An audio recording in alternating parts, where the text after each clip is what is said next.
భారతదేశంలో సిక్కులు చాలా స్ట్రాంగ్ స్వతంత్ర సమరంలో కానీ ఆ తర్వాత జరిగిన యుద్ధాల్లో కానీ. బట్ ఆ సిక్కులని దూరం చేయడం కోసం అని చెప్పేసి వాళ్ళలో ఖలిస్తానీ భావజాలాన్ని ప్రేరేపించింది పాకిస్తాన్. దాని ఇంపాక్ట్ వాళ్ళల్లో ఒక వ్యతిరేకతను సృష్టించగలిగారు. ఒకప్పుడు వాళ్ళ గురువు అయినటువంటి గురు గోవింద్ సింగ్ సంబంధించినటువంటి కుమారుల ఊచకోత జరిగినటువంటి సందర్భంలో ప్రతి ఒక్క హిందువు తన మొట్టమొదటి బిడ్డని సిక్కులకి కుటుంబాలకి ఇచ్చేసినటువంటి వాళ్ళే ఈనాటి సిక్కు కుటుంబాలు.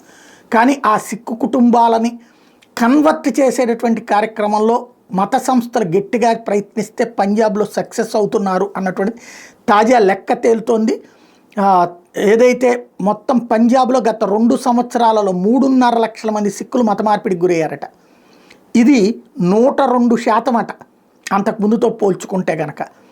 క్రమంగా పాస్టర్లు అక్కడ సీరియస్ ఎఫర్ట్ పెడుతున్నారు. మత మార్పిళ్ళు విస్తృతంగా జరుగుతున్నాయి. క్రైస్తవం సంఖ్య దాదాపు 10%కి పైగా పెరిగిపోయిందని చెప్తున్నారు అక్కడ.